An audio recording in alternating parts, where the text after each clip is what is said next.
で、私から、子どもたちへそれでは何を伝える、残していかなければいけないか、それはもうすでに過去、私たちの両親一世の方たち、そしてブラジルからもう認められた心の中にあるその価値観、これこそ大きな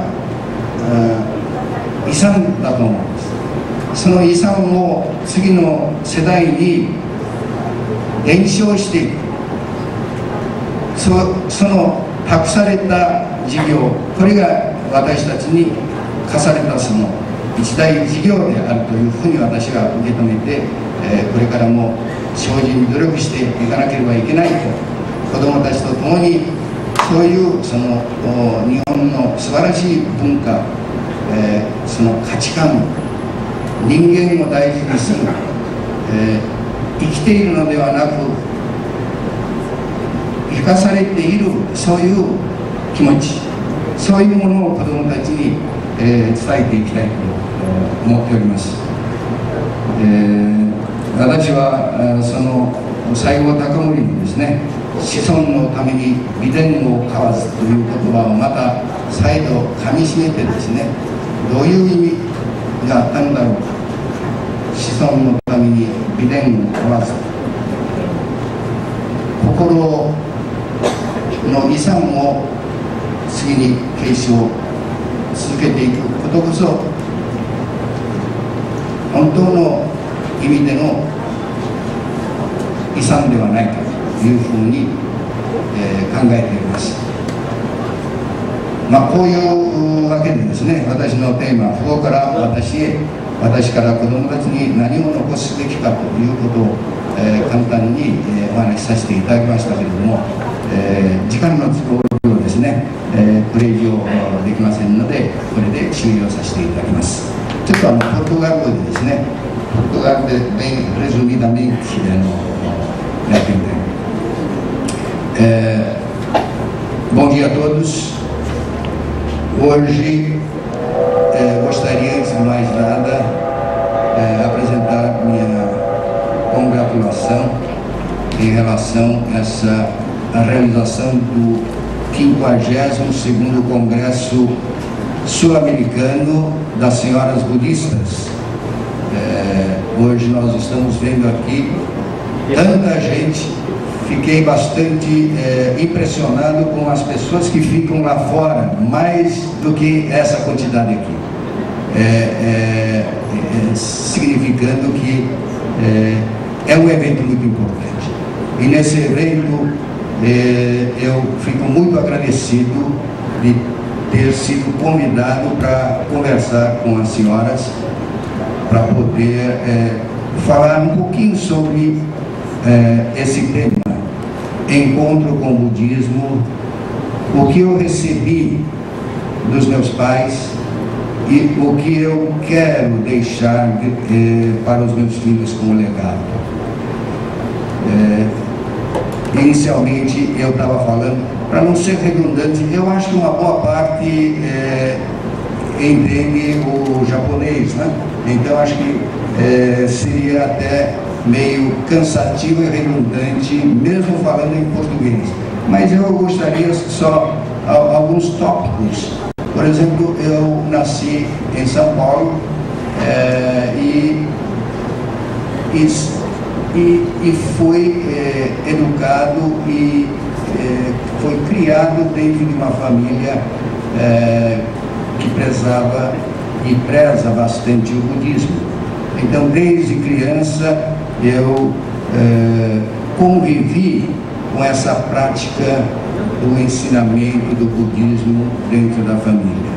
Mas eu nunca tinha, na verdade, essa consciência de ser o que seja, nem religião, nem budista, porque o cotidiano era isso. Então não havia essa distinção muito de ser algo especial.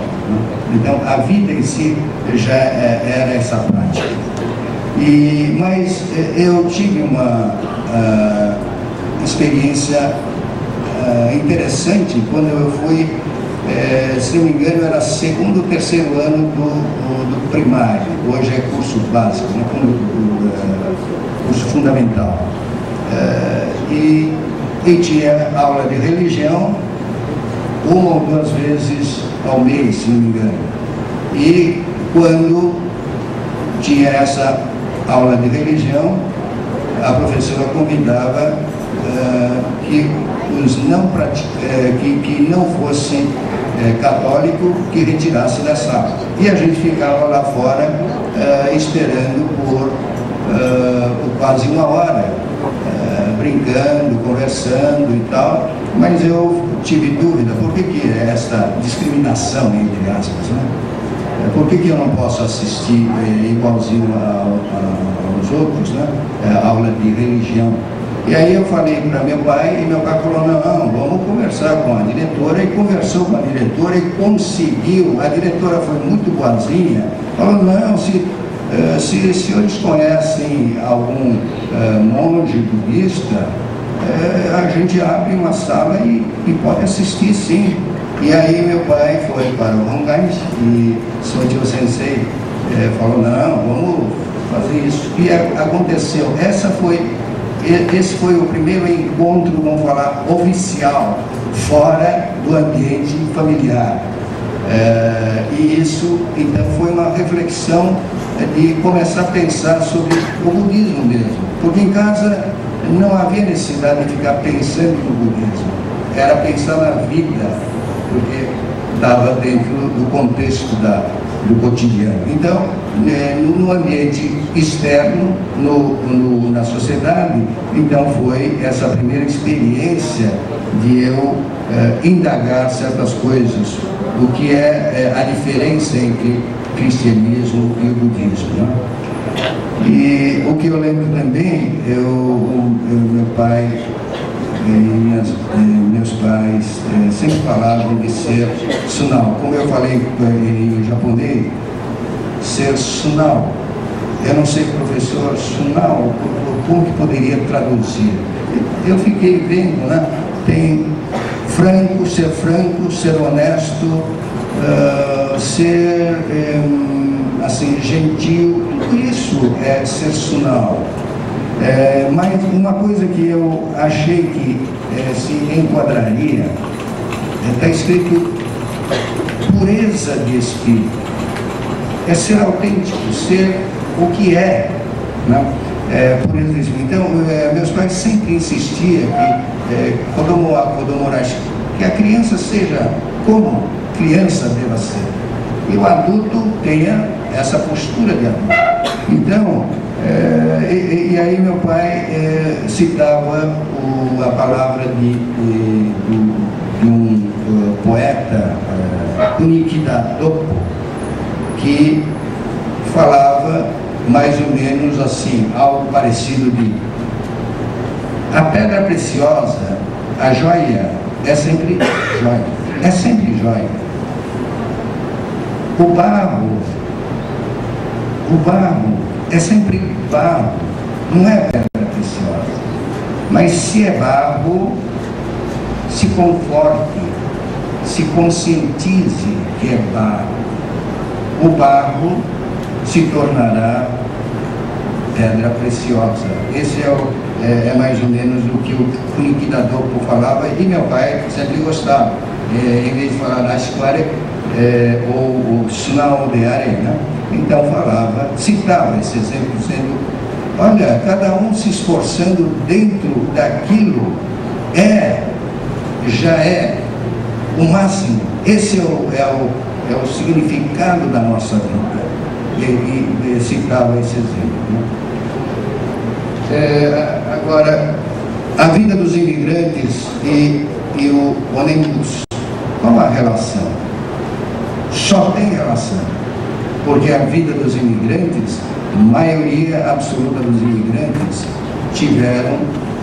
eram da família budista, e uma boa parte era de Shinshu.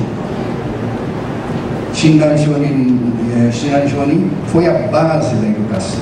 E mesmo não tendo nem consciência consciência do que seja o ensinamento do Shinran Shonin, Shinshu, a cultura japonesa é baseada nessa, desde a época de Kamakura. Kamakura é 1100 e pouco anos, 750 anos da morte. Esse ano é o grande ofício, 750 anos do Shinran Shonin. Então, dali dá para ver exatamente o peso do Shinshu, que sobreviveu àquelas situações críticas em vários momentos que a história japonesa conta. E Shinshu fez com que o povo japonês resistisse, não resistir por resistir, mas consciência de por que está, por que nasceu.